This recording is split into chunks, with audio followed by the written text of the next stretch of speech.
Okay, we're back on. So, when I was in New Orleans, there was a farm associated with the. There was a farm associated with the temple in New Orleans, and Nityananda was the president. And he was a great entrepreneur, a great business mind, and he was making lots of money in different ways. Tremendous incense distribution. Whatever he touched, he was very hardworking, and but his attitude towards devotees were more or less that they were okay, thanks, it's wonderful. His attitude towards devotees, they were like facilities or instruments or whatever. they were not, and he would say at times like, "These are my devotees," you know. So some of them tried to escape from his temple, and he would kidnap them at the airport or something. It's true. It's true. I know that for a fact. So when he was taking Srila Prabhupada for a walk, showing him the farm in New Orleans. That was Mississippi. Mississippi, that's right. And here this, here that, and we have this Srila Prabhupada, and we have this Srila Prabhupada, and Srila Prabhupada would stop and say, "And you take care of the devotees." And then we would go further on the walk, and we have this Srila Prabhupada, and we have this, and you take care of the devotees. So this is another, he wanted us to be a family and to really care for each other. This is starting to happen that in our society more. There's hospice, etc. These things will be put in place, but it's been a long time coming, and a lot of people were discarded or whatever, not cared for, and I know so many stories, but it's not necessary to go into that. But Prabhupada got on his case because he didn't have the equipment covered also. He wasn't taking care of the equipment. It was going to get rusty, and that's a famous thing. Oh, I didn't. And when he came to that farm, he said, "Why is this not covered?" So, I won't get into it all. I can tell you on the side a lot of stories, but keeping it focused on Srila Prabhupada, he really wanted that the leadership should take a responsible position and take care of all the devotees with love and care, and sincere care like that. And I think that's about all I can remember. Of course, as soon as I leave here, I'll remember something else.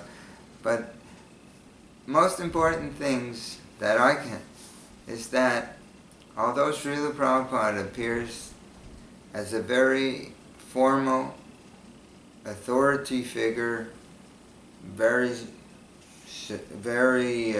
formal, very severe in his classes, in his walks, in his everything, there's a whole other side of him that's so beautiful and so soft and so loving that it's almost impossible to describe how gracious and how kind and how caring he is, and everybody should know that about him. And he wanted us to take care of each other. He wanted that. He wanted us to understand that he's the Acharya and to follow him in our bhajan. He wanted that.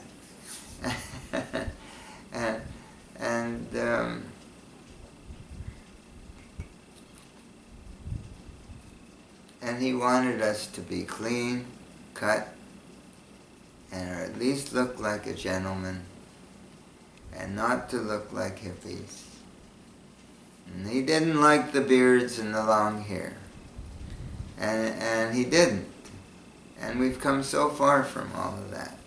He wanted us to look a certain way and act a certain way, and behave with each other in a loving, beautiful way, and to follow his leadership and his way of doing things. And he wanted us to be formal in the kitchen, and now it's just, I go in the kitchen here in this temple, and people are talking about everything under the sun and laughing and talking and joking. And it's not Krishna consciousness the way he taught it. The people should know about that. And I can't remember all else that I spoke about, but I think you get some of the idea that is the most beautiful, transcendental person. And we can't focus on him too much and learn from him too much. Well, there is, I saw a letter recently where Prabhupada had written you, I don't remember the context at all, but it's not even apparent from the letter, but you wanted to be independent. He was saying, no, better you come back. Do you remember that letter? Or something? No, I don't remember the letter. Yes, he wanted us to... today, there's so little participation. Of course, I can't talk about that because I don't know the internal dynamics of what's going on, but he wanted us to go to morning and evening programs and do these things together. He wanted it so much. But anyway, enough is enough. Okay. Wonderful, Prabhu. Hare Krishna. I hope I haven't offended anybody. Jai Shri Prabhupada.